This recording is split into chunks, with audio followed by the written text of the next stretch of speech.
भोजपुरी का एक सुपरस्टार कलाकार किस तरह से मंच पे चढ़ के वहां बैठे तमाम दर्शकों को गरियाता है, ये बताने की जरूरत नहीं है। और आप लोगों को क्या लगा कि वो पवन सिंह जो मंच पे चढ़े थे ऐसे ठेंगा करके बोले, वो क्या लगा किसको गरिया रहे थे? खेसारी लाल यादव को? जी नहीं सर, पहले वो आप सबको गरियाए, बाद में वो खेसारी को गरियाए। और जवाब में खेसारी लाल यादव जी क्या जवाब दिए हैं और लाइव सेशन में वो क्या बोले हैं, ये भी बात की बात है।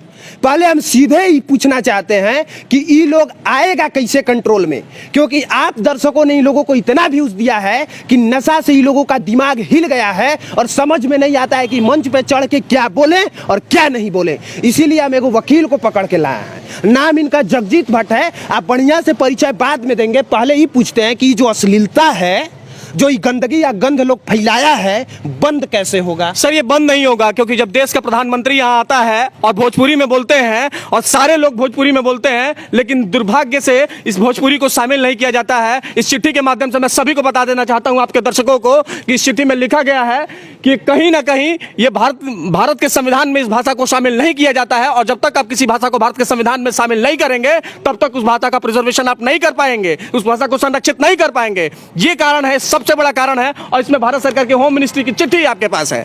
और इस चिट्ठी के माध्यम से और आसान भाषा में हम समझा देते हैं कि कोई माई का लाल भोजपुरिया में फैली अश्लीलता को खत्म और बंद नहीं कर सकता है, क्योंकि ये चीज खुद मंत्री लोग नहीं चाहते हैं। जी यस, यही तो मैं कहना चाहता हूं कि जब कांग्रेस की सरकार आती है तो कांग्रेस के जितने भी सांसद हैं वो सवाल पूछते हैं भोजपुरी में कि भोजपुरी शामिल होगी या नहीं होगी।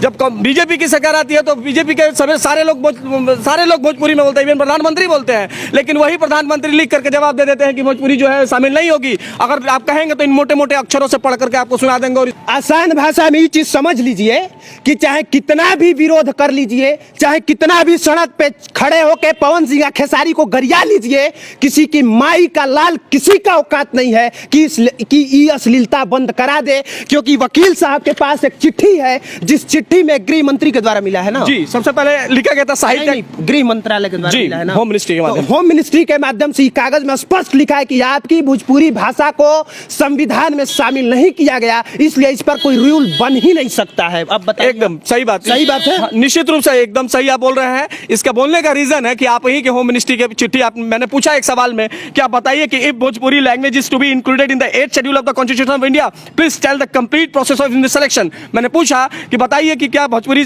भाषा को 8वीं अनुसूची के शामिल किया जा सकता है भारतीय के संविधान में, और उसकी इस कंप्लीट प्रोसेस को बताया जाए। तो उन्होंने बताया कि it is inform that youth of information is included any language 8th schedule of the constitution amendment of the constitution. सवाल यही है कि लोग कह रहे हैं कि भोजपुरी में आप भोजपुरी गाना मत गाइए, वो बोलते हैं कि इसमें उसको बैरिकेडिंग कर देंगे कि नहीं वो शामिल होगी। लेकिन सवाल यह है कि इसके लिए भारत के संविधान में सीधा संशोधन करना पड़ेगा, और वो केंद्र में बैठी सरकार करेगी, और केंद्र में बैठे मोदी सरकार करेगी और अमित शाह करेंगे। लेकिन दुर्भाग्य से ये आज तक ये नहीं हो सका। इसका मतलब ये हुआ कि जब तक कि भोजपुरी भाषा संविधान में शामिल नहीं होगी 8वीं अनुसूची में, तब तक ही गायक लोग ऐसा ही मंच पे चढ़ के गंध फैलाते रहेंगे। निश्चित रूप से हाँ, और कोई नहीं रोक पाएगा, क्योंकि इसको तो शामिल कराना पड़ेगा ना। ये आपके सामने भारत की संविधान है, देखिए। और इसको अगर इसका 8th शेड्यूल निकाल के देखेंगे तो 21 इसमें लैंग्वेजेस को किया गया है। और आप ये देखिए, तो जानते हैं सर, कुल मिला जुला के बात यह है कि जब तक आपके भोजपुरी भाषा को 8वीं अनुसूची में शामिल नहीं किया जाएगा,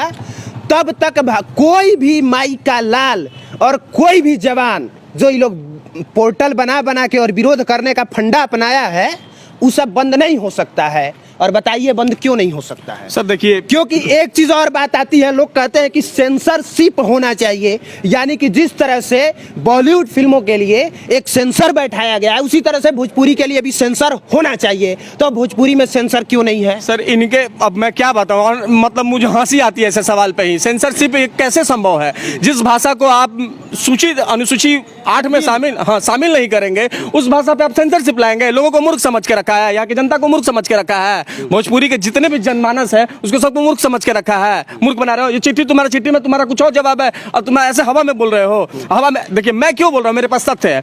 अब देखिए, मैं आपको बता रहा हूँ, मैंने एक सवाल पूछा होम मिनिस्ट्री से। क्या पूछा सवाल, वो मैं बताता हूँ। Please state the legal provision to bring a language under the censorship in India. किसी भी भाषा को अगर सेंसरशिप करना है तो उसका लीगल प्रोविजन क्या है?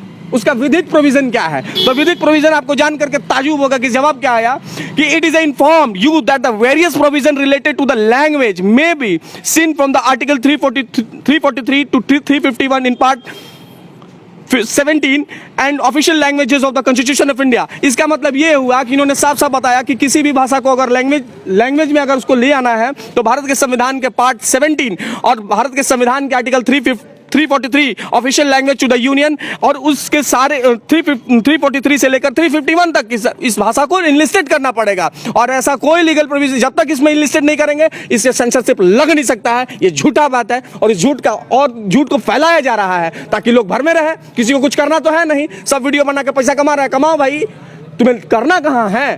तुम्हें करना ही नहीं है। करना रहता तो इस पे बातें होंगी सर, ये बात होंगी, चिट्ठियों पे बात होंगी, तथ्यों पे बात होंगी। यहाँ तथ्यों पे बात नहीं होता साहब। एक वाक्य में बात समझिए कि जब तक भोजपुरी भाषा 8वीं अनुसूची में शामिल नहीं होगी तब तक से सेंसरशिप नहीं बैठ सकता है। जब तक से सेंसरशिप नहीं बैठेगा तब तक से ये लोग ऐसे ही, इन लोगों का माथा पगलाया रहेगा, मंच पर बैठकर ऐसे ठेंगा दिखाते रहेंगे। और पवन बाबू हो चाहे खेसारी बाबू ऐसे ही नंगा नाच और नंगा बात करते रहेंगे। राइट, एकदम सही, एकदम सही। मैं यही तो आपको बताना चाह रहा हूं कि ये तभी दूर होगा जब तक इसको आप इनलिस्टेड नहीं करेंगे, वरना इनलिस्टेड मत कीजिए। जिसको जो मन करेगा वो भोजपुरी में बोलता रहेगा। और पैरामीटर की लोग, कुछ लोग मैंने सुना वीडियो में, मैं देखता नहीं हूं, आपके माध्यम से मिला देखने को, आपने ही कहा कि भैया कुछ कीजिए इसके लिए, आप सच्चाई निकालिए। हमने सच्चाई निकाला, लोग कह रहे थे पैरामीटर। भाई साहब, भारत के संविधान की 8वीं अनुसूची में 22 भाषाओं को इनलिस्टेड कर दिया गया। कौन सा पैरामीटर था? भारत के संविधान में संशोधन करना था जो केंद्र सरकार को करना था। और केंद्र में बैठी सरकार से यह सवाल होगा कि और भोजपुरी के जितने भी क्षेत्र आते हैं भोजपुरी के, मैं आपके माध्यम से तमाम दर्शकों से यह कहना चाहता हूं कि अगर आप सच में भोजपुरी के लिए कुछ करना चाहते हैं तो अपने सांसद का गले को पकड़िए। आपका सांसद चाहेगा तो होगा, क्योंकि वो इस बात को पार्लियामेंट में उठाएगा और ये वो अपने चिट्ठी दिखेगा राष्ट्रपति को, प्रधानमंत्री को और होम मिनिस्टर को, तब home ministry of home affairs को, तब जाकर के ये होगा। ऐसे अगर आपको गाली देना है, पैसा कमाना है तो सब कमा रहा है, कमाइए, आपका नाम हो जाएगा भोजपुरी के लिए। लेकिन वास्तव में कुछ करना होगा तो इन चिट्ठियों पे और तथ्यों पे बात करना पड़ेगा, वरना सारी बात नदारत है मेरे अनुसार और इस तथ्य के अनुसार। बाकी पब्लिक प्लेटफॉर्म देखने के लिए धन्यवाद। और हमारे साथ पटना हाई कोर्ट के वकील जगजीत भट्ट थे, जो कि भोजपुरी भाषा को लेके वो कागज निकाले थे आरटीआई के माध्यम से और उसी को लेके तमाम पहलुओं पे जवाब दे रहे थे। हाँ, मैं इसके लिए अभी धन्यवाद देना चाहूँगा अभिनव आप लोग, क्योंकि मैं भोजपुरी के लिए कुछ जानता नहीं हूँ। बस आपने कहा कि भैया इसके लिए कुछ क्या किया जा सकता है, तो मैंने जेन्युइन सवाल पूछने का काम किया आपके माध्यम से। इसके लिए आपको तहे दिल से धन्यवाद है, बहुत बहुत धन्यवाद।